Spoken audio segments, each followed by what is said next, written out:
前两天这个大卫霍克尼啊，最贵的在世的这个艺术家，他给这个伦敦的一个地铁站，给他做了一个所谓是个 logo 吧，然后在网上被群嘲。大卫霍克尼他后来就是开始慢慢的就借助这些电子产品做一些艺术创作，对吧？开始他很喜欢最早用那个 iPhone 画，用手指画。后来有 iPad。他说他用 iPad 创作的时候，他说他有 iPad 太好了。他说你看啊，当早上第一缕阳光洒进来的这个瞬间的时候，我觉得太美了。但是我那时候比如说用油画或者用水彩啊，我没有办法去记录它。即时创作。对。你讲这个即时创作这个点，他觉得是电子设备带来对艺术创作的这样一种新的可能性、新的生命。其实我们讲他，主要还是想说，他不光是个画家，他是制图师，就是他做那个版画，他还是摄影师。他还是做舞台设计。他那个时候做摄影作品，主要就是一些拼贴式的创作。他是看了中国国画这种3点透视，对他产生了非常大的一个启发。其实后来解读有点像毕加索画立体主义的那个时期的作品。说到这样的艺术家，我觉得他们有个共性。其实当然有一个解释，就是说这个 David Hockney，有一个词叫做联觉者。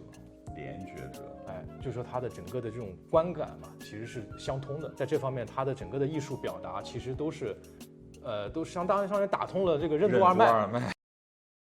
一长串 title 的这样的艺术家或者这样的一些名人啊，首屈一指的就是达芬奇。他的这个 title 就太长了，就你感觉你可以用贯口把它给说出来。诗歌、绘画、表演、生物学、植物学。但你知道达芬奇他其实出道是因为音乐而出道的。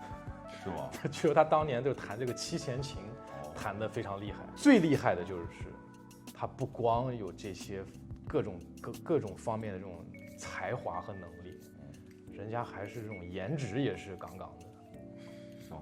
就那个，说到颜值，我又想到了一个人，谁？北野武。他也好像也是很多个 title。他为大家熟知嘛，就是他电影导演。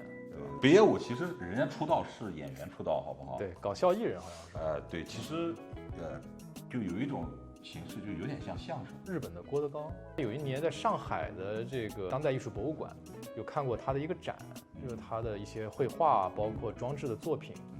我觉得这个就是你真能看出他这些创作的这种能量之巨大。日本其实还有一位很厉害的人物，对吧？山本耀司。你今天就让山本耀司累着了。他私下里呢，他还是一个音乐人他有自己的乐队，然后曾经呢也出过3张的专辑，然后还参加过这个坂本龙一的演唱会，也邀请过他。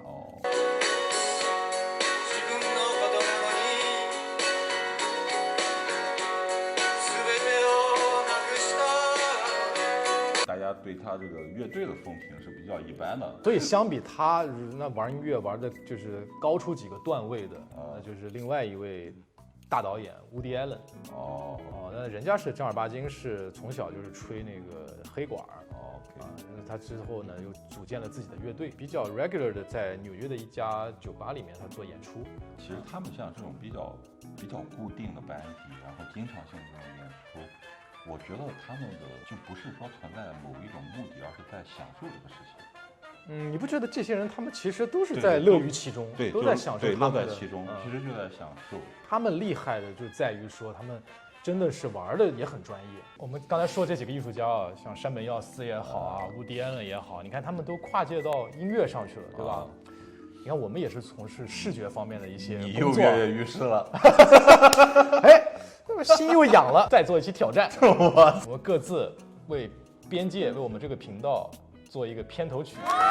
你五音全不全？你管我可以走左小诅咒的风格，或者你一个祖卡迪，我一个祖卡迪，我们俩到时候就给大家吹一个。那我 B-box 啊。